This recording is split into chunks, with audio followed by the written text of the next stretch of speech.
नमस्कार दोस्तों, कैसे हैं आप सभी? आशा करते हैं आप लोग सभी अच्छे होंगे, स्वस्थ होंगे, मस्त होंगे और अपनी तैयारी को भी अच्छे से कर रहे होंगे। तो आज हम लोग पढ़ेंगे क्वेश्चन नंबर 126 से, और इससे पहले हम लोग 125 तक हम लोग क्वेश्चन पढ़ चुके हैं। तो आज हम लोग पढ़ेंगे 126 से आगे क्वेश्चन। तो आइए वीडियो स्टार्ट करते हैं। आज का पहला क्वेश्चन हो जाएगा, किसको मापने के लिए स्टेलाग्मोमीटर का उपयोग किया जाता है? तो आपको बताना है इन चार ऑप्शन में से क्या सही आंसर हो जाएगा। इसका राइट आंसर हो जाएगा ऑप्शन बी, पृष्ठ तनाव। तो स्टेलाग्मोमीटर का उपयोग तरल की दी गई मात्रा में बूंदों की सही संख्या का निर्धारण करके सतह का तनाव मापने के लिए किया जाता है, और दिए गए आयतन में कम सतह तनाव वाला प्रत्येक बूंद छोटा और अधिक बूंद होता है। तो ये रखना इसके इम्पोर्टेंट पॉइंट याद। और ये आरआरबी एसएसई 2014 में ये क्वेश्चन पूछा गया था। चलिए बढ़ते हैं अगले प्रश्न की तरफ। और अगला प्रश्न हमारा क्या है? ओडोमीटर एक ऐसा उपकरण है जिसका उपयोग गाड़ियों में किसे मापने के लिए किया जाता है? तो ये बताना है आपको कि ओडोमीटर का उपयोग किसके लिए किया जाता है। आरआरबी एएलपी एंड टेक्नीशियन 2018 में क्वेश्चन पूछा गया, और आपका ग्रुप डी में भी 2018 में क्वेश्चन सेम रिपीट हो चुका है। तो हम लोग ओडोमीटर का उपयोग दूरी को मापने के लिए किया जाता है। इसका राइट आंसर हो जाएगा ऑप्शन बी। आइए इस क्वेश्चन के आईएमपी पॉइंट समझते हैं हम लोग। क्या है इस क्वेश्चन के आईएमपी पॉइंट? ओडोमीटर एक ऐसा उपकरण है जिसका उपयोग गाड़ियों में दूरी मापने के लिए किया जाता है, और गति मापने के लिए स्पीडोमीटर का प्रयोग करते हैं, और जबकि कंपास दिशा सूचक यंत्र होता है। जो आपका ये कंपास होता है ये दिशा सूचक यानी दिशा सूचक यंत्र ये हो जाएगा। चलिए बढ़ते हैं अगले प्रश्न की तरफ। और अगला प्रश्न हमारा क्या कहता है? निम्नलिखित में से कौन सा प्रवाही मापन उपकरण एक क्षेत्र मीटर है? तो इसमें बताना है आपका है कौन सा एक एरिया मीटर हो जाएगा। तो इसका राइट आंसर की बात करें ये हो जाएगा पिटॉट ट्यूब। तो पिटॉट ट्यूब ये आपका हो जाएगा एक एरिया मीटर। आरआरबी ये देखिए आप एसएसई 2014 में क्वेश्चन पूछा गया। आइए इसके आईएमपी पॉइंट समझते हैं हम लोग। क्या है इसके आईएमपी पॉइंट? तो पिटॉट नली द्वारा खुली चैनल में द्रव की प्रवाह की गति को मापने में प्रयोग किया जाता है। तो ये थे इसके आईएमपी पॉइंट। बढ़ते हैं अगले प्रश्न की तरफ। और अगला प्रश्न हमारा क्या कहता है? और ये रहा हमारा अगला प्रश्न। अगला प्रश्न है कि टैकोमीटर किसका मापन करता है?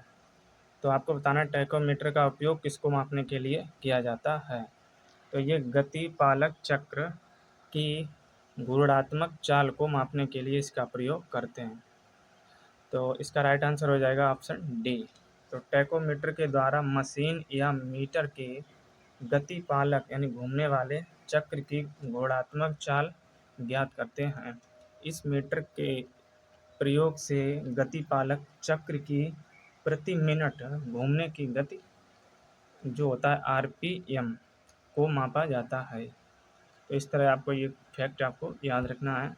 आइए अगले प्रश्न को हम लोग देखते हैं। क्या है अगला प्रश्न? टैकोमीटर का प्रयोग क्या मापता है, यानी कि टैकोमीटर का प्रयोग किस में करते हैं हम लोग?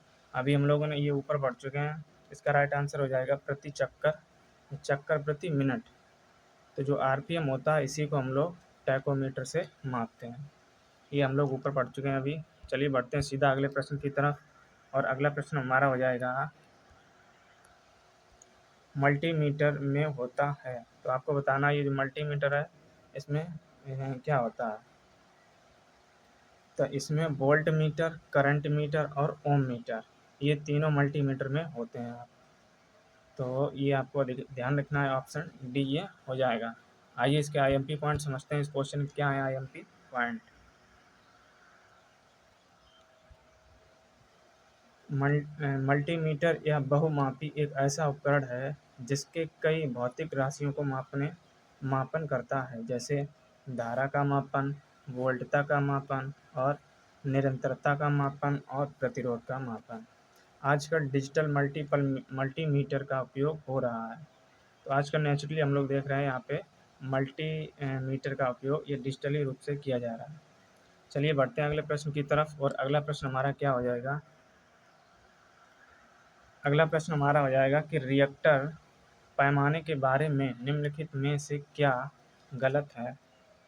तो आपको बताना है कि रिएक्टर पैमाने के बारे में इसमें क्या गलत हो जाएगा। गलत पूछा गया तो यहाँ पे ये भी सही हो जाएगा, ये भी सही हो जाएगा, ये भी हो जाएगा, और ऑप्शन डी ये आपका गलत हो जाएगा कि रिएक्टर पैमाने पर 8 से 9 की तीव्रता का उपयोग का अर्थ है कि हल्का भूकंप है। तो ये आपका राइट आंसर हो जाएगा।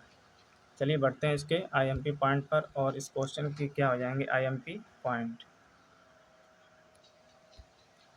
रिएक्टर पैमाने में 8 से 9 की तीव्रता को उच्च भूकंप की श्रेणी में रखा जाता है।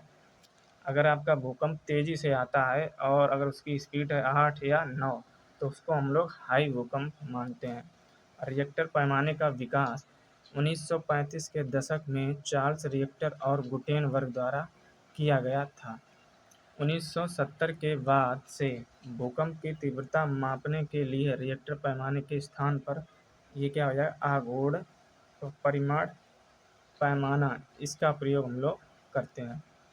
और रिएक्टर पैमाने का पूरा नाम ये हो जाएगा रिएक्टर परिमाण परीक्षण पैमाना, और यही एक लघुगणकीय पैमाना आपका हो जाएगा।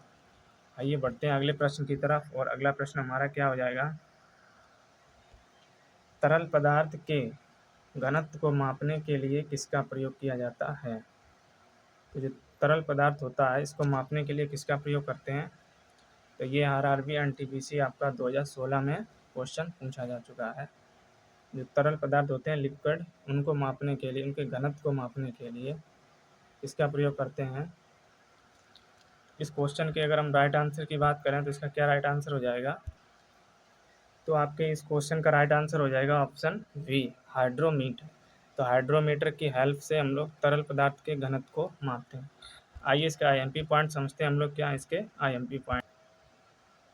आईएमपी पॉइंट में इसके हो जाएंगे कि हाइड्रोमीटर के द्वारा द्रवों का आपेक्षिक घनत्व ज्ञात करते हैं, और आर्द्रता मापी की सहायता से वायुमंडल में व्याप्त आर्द्रता को मापते हैं, और फायदोमीटर यंत्र से समुद्र की गहराई मापते हैं, और हिप्सोमीटर इससे हम लोग समुद्र तल से ऊंचाई ज्ञात करने के लिए करते हैं, इसका प्रयोग करते हैं। तो ये हो जाएंगे आपके 4 ऑप्शन के इम्पोर्टेंट पॉइंट। बढ़ते हैं अगले प्रश्न की तरफ, और अगला प्रश्न हमारा क्या हो जाएगा? पानी के अंदर की वस्तुओं का पता लगाने के लिए किस यंत्र का प्रयोग किया जाता है?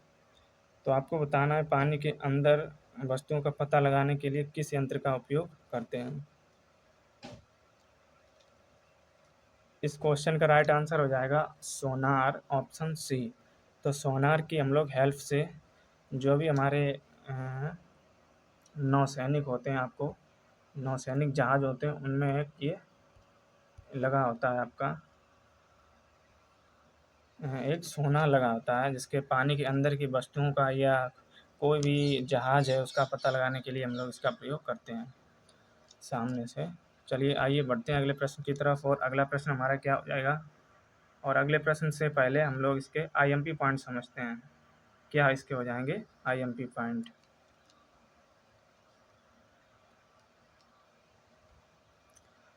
सोनार इसका उपयोग पानी के अंदर वस्तुओं का पता लगाने के लिए किया जाता है। यह साउंड नेविगेशन एंड रेंजिंग का संक्षिप्त रूप है। इसमें अल्ट्रासोनिक वेव्स जनरेटर द्वारा पानी के अंदर भेजे जाते हैं, जो वस्तु से टकराकर परावर्तित होते हैं और जनरेटर के रिसीवर द्वारा रिसीव कर लिए जाते हैं, जिससे पानी के अंदर वस्तु की स्थिति का पता चलता है। और लेज़र ये क्या हो जाएगा? आइए हम लोग इसको समझते हैं। इसकी खोज अमेरिकी वैज्ञानिक टी.एस. मेमन ने 1960 में की थी। यह light amplification by stimulated emission of radiation का संक्षिप्त रूप हो जाएगा। इसका उपयोग हम लोग किसमें करते हैं? आइए हम देखते हैं इसके इसको हम लोग ऊपर थोड़ा स्क्रॉल कर लेते हैं। और इसका उपयोग शल्य चिकित्सा में, धातुओं को जोड़ने व काटने में, युद्ध में दुश्मनों के हथियार नष्ट करने में किया जाता है। रडार ये क्या होता है आपका, आइए इसको देखते हैं। यह एक रेडियो डिटेक्शन एंड रेंजिंग का संक्षिप्त रूप है। यह प्रतिध्वनि के सिद्धांत पर कार्य करता है। इसकी सहायता से वायुयान की दिशा व ऊंचाई को ज्ञात किया जाता है। तो ये आपको याद रखना है रडार का। अब आगे बढ़ते हैं, ये हो जाएगा आपका स्कूबा। स्कूबा क्या होता है, इसका उपयोग हम गोताखोरों द्वारा पानी के अंदर सांस लेने के लिए किया जाता है। यह सेल्फ कॉन्टेनेंट और क्या हो जाएगा, चलिए इसको स्क्रॉल कर लेते हैं हम लोग। ये हो जाएगा अंडर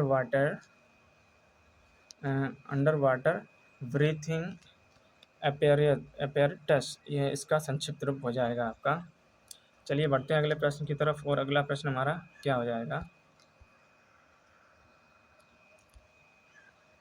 जहाज़ों में क्या मापने के लिए इकोलोकेशन का प्रयोग किया जाता है। तो ये आपको बताना है कि जहाज़ों में क्या मापने के लिए इकोलोकेशन का प्रयोग किया जाता है। तो इसके राइट आंसर की बात करें, इसका राइट आंसर हो जाएगा ऑप्शन सी। पानी की गहराई को मापने के लिए हम लोग इसका प्रयोग करते हैं। आइए इसका आईएमपी पॉइंट समझते हैं। और ये ग्रुप डी 2018 में क्वेश्चन पूछा जा चुका है। आईएमपी पॉइंट हम लोग इसके देखते हैं, क्या इसके आईएमपी पॉइंट। जहाज़ों में इकोलोकेशन का प्रयोग या उपयोग पानी की गहराई मापने के लिए किया जाता है। इकोलोकेशन का सिद्धांत sonar sound navigation and ranging के सिद्धांत के समान होता है। यानी इस जो इकोलोकेशन का जो सिद्धांत है वो सेम जो सोनार है आपका, इसके सिद्धांत के समान हो जाएगा। चलिए बढ़ते हैं अगले प्रश्न की तरफ। और अगला प्रश्न हमारा क्या हो जाएगा, दूध के घनत्व को निर्धारित करने के लिए कौन सा उपकरण उपयोगित है। तो आपको बताना है दूध के घनत्व को मापने के लिए क्या हम प्रयोग करते हैं। तो हम लोग पता है कि इसका लैक्टोमीटर से हम लोग दूध के घनत्व को मापते हैं, दूध की शुद्धता को हम लोग मापते हैं। ये आपका 2018 में ग्रुप डी में क्वेश्चन पूछा जा चुका है। आइए इसके आईएमपी पॉइंट हम लोग समझते हैं, क्या इसके इंपॉर्टेंट पॉइंट। तो ये कुछ हो जाएंगे, मापक यंत्र और मापन। तो आप चाहे इनका स्क्रीनशॉट भी ले सकते हैं आप। जैसे बात करें हम लोग हाइग्रोमीटर की, तो हाइड्रोमीटर ये द्रवों का अपेक्षित घनत्व से मापा जाता है। लैक्टोमीटर से ये दूध की शुद्धता या घनत्व को हम लोग मापते हैं। बैरोमीटर से ये वायुमंडलीय दाब मापते हैं। थर्मोमीटर से ये तापमान हम लोग मापते हैं। तो ये आपको याद रखना है। बढ़ते हैं अगले प्रश्न की तरफ। और अगला प्रश्न हमारा क्या हो जाएगा, अगला प्रश्न है कि ऑटोमोबाइल में यात्रा की दूरी को मापने के लिए निम्न में से किस उपकरण का उपयोग किया जाता है। तो ऑटोमोबाइल में यात्रा की दूरी को मापने के लिए किसका प्रयोग करते हैं हम लोग। तो ये आपको बताना है, ये आरआरबी ग्रुप डी 2018 में ये क्वेश्चन पूछा जा चुका है।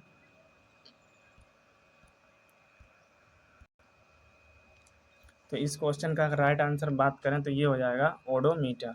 तो ओडोमीटर से ऑटोमोबाइल में यात्रा की दूरी को मापने के लिए इसका प्रयोग किया जाता है। आइए इसके आईएमपी पॉइंट हम लोग समझते हैं। तो इम्पोर्टेंट पॉइंट हो जाएंगे आपके कुछ मापक यंत्र यहाँ पे दिए हुए हैं और मापन दिया हुआ है। जैसे ओडोमीटर ये वाहनों द्वारा चलाई गई दूरी को मापने के लिए करते हैं। टैकोमीटर ये वायुयान की गति को मापने के लिए। स्पीडोमीटर वाहनों की गति को मापने के लिए स्पीडोमीटर का प्रयोग करते हैं। अगला प्रश्न हमारा हो जाएगा कि मोटर गाड़ी का ओडोमीटर क्या मापता है। तो आपको बताना है जो मोटर गाड़ी में ओडोमीटर लगा होता है इसका प्रयोग क्या होता है। तो ये हो जाएगा दूरी को मापने के लिए हम लोग ओडोमीटर का उपयोग करते हैं। तो इस तरह आपको याद रखना है। और इस क्वेश्चन की व्याख्या हम लोग ऊपर पढ़ चुके हैं। अभी सीधा अगले प्रश्न की ओर बढ़ते हैं। अगला प्रश्न हमारा क्या हो जाएगा कि वह उपकरण है, इसमें बताना है आपको क्या वह उपकरण है जिसका उपयोग हम मोटर गाड़ियों में दूरी मापने के लिए किया जाता है। तो दूरी मापने के लिए उसका प्रयोग करते हैं। अभी हम लोग ऊपर पढ़ चुके हैं इसका राइट आंसर हो जाएगा ओडोमीटर। तो दूरी मापने के लिए ओडोमीटर का उपयोग करते हैं। ये आपका सेम क्वेश्चन 2018 में ग्रुप डी में रिपीट हो चुका है यही क्वेश्चन। चलिए बढ़ते हैं अगले प्रश्न की तरफ, और अगला प्रश्न हमारा क्या हो जाएगा, ये हो जाएगा कि किसी वोल्ट मीटर का उपयोग क्या मापने के लिए किया जाता है। तो वोल्ट मीटर से हम लोग क्या मापते हैं, तो ये हम लोग विभवांतर मापते हैं। इसका राइट आंसर हो जाएगा ऑप्शन वी। तो ये आरआरबी जेई 2019 और ग्रुप डी 2018 में ये क्वेश्चन रिपीट हो चुका है। आइए इस क्वेश्चन के आईएमपी पॉइंट हम लोग समझते हैं। क्या इस क्वेश्चन के आईएमपी पॉइंट हो जाएंगे। किसी विद्युत परिपथ में किन्हीं दो बिंदुओं के बीच विभवांतर को मापने वाला यंत्र वोल्टमीटर कहलाता है, और वोल्टमीटर का आविष्कार सन 1819 में हैंस हैंस आर्स्टेड द्वारा किया गया था। तो ये भी आपको ध्यान रखना है। चलिए बढ़ते हैं अगले प्रश्न की तरफ, और अगला प्रश्न हमारा क्या हो जाएगा, किसी परिपथ में विद्युत धारा के प्रवाह की दिशा को दर्शाने के लिए किस उपकरण का उपयोग किया जाता है। तो आपको बताना है विद्युत धारा के प्रवाह की दिशा को मापने के लिए तो किसका हम लोग प्रयोग करते हैं, ये हो जाएगा आपका गैल्वेनोमीटर। तो गैल्वेनोमीटर की हेल्प से हम लोग विद्युत धारा के प्रवाह की गति मापते हैं। ये एनटीपीसी 2021 ये लेटेस्ट अभी जो एग्ज़ाम हुए थे पीछे जस्ट लॉकडाउन यानी कोविड-19 के बाद में, तो तभी ये क्वेश्चन पूछा गया था। और अभी वैकेंसी एनटीपीसी की आई हुई है। आप लोग कमेंट बॉक्स में बताना कि आप कौन सा जोन सिलेक्ट कर रहे हैं, और ग्रेजुएशन या अंडर ग्रेजुएशन किस में आपने फॉर्म फिल किया है, और अभी तक नहीं किया तो अब जाके कर देंगे, ज़्यादा अच्छा रहेगा।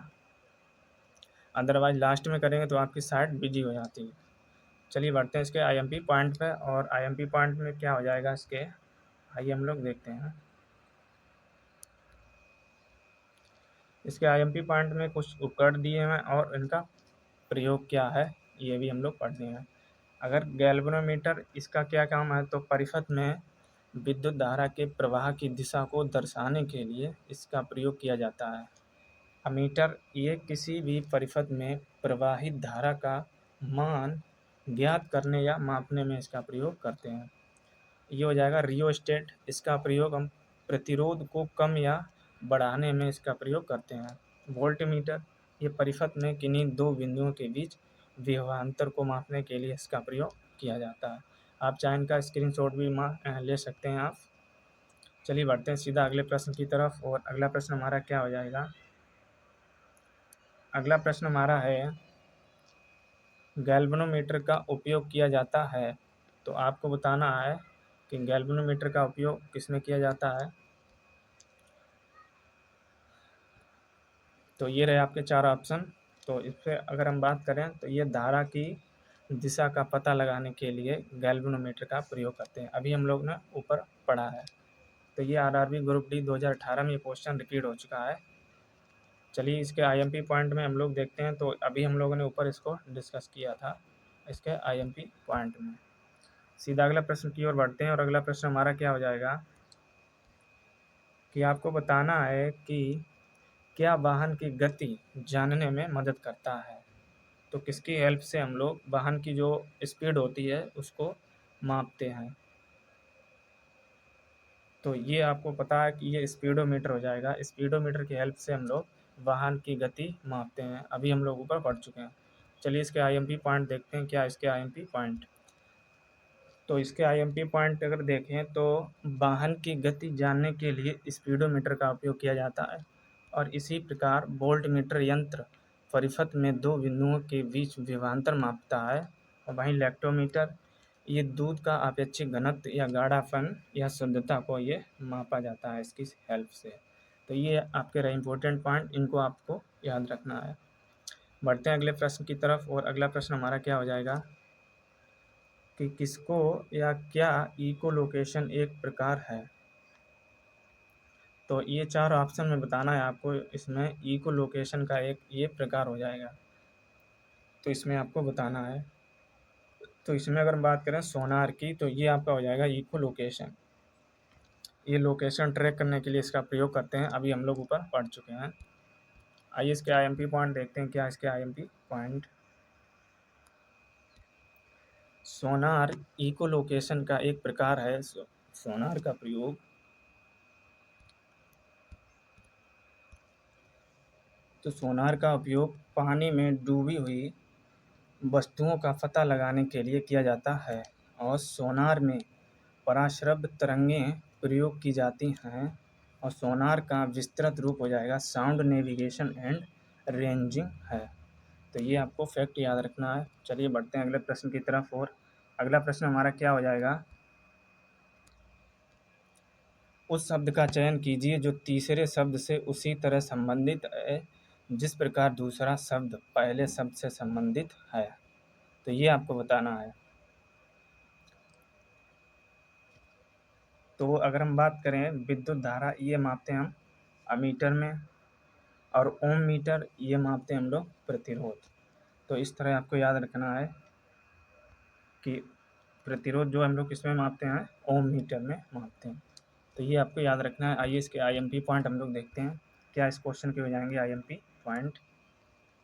जिस प्रकार अमीटर से विद्युत धारा मापी जाती है उसी प्रकार ओम मीटर से प्रतिरोध मापा जाता है। तो ये आपको याद रखना है। आइए आगे क्वेश्चन पे देखते हैं हम लोग क्या है। हमारा हो जाएगा अगला प्रश्न, हवा की गति को मापने के लिए निम्नलिखित में से किस उपकरण का प्रयोग किया जाता है। तो जो हवा की गति है इसको मापने के लिए हम लोग एनीमीटर का प्रयोग करते हैं। तो ये आपको याद रखना है। एनटीपीसी 2021 में क्वेश्चन पूछा गया। फ्रेंड्स, अगर वीडियो अच्छा लग रहा तो लाइक ज़रूर कर देना, और अगर आप नए जुड़ रहे हैं तो चैनल को भी सब्सक्राइब कर लें। आइए इसके आईएमपी पॉइंट देखते हैं हम लोग क्या है इस क्वेश्चन के आईएमपी पॉइंट।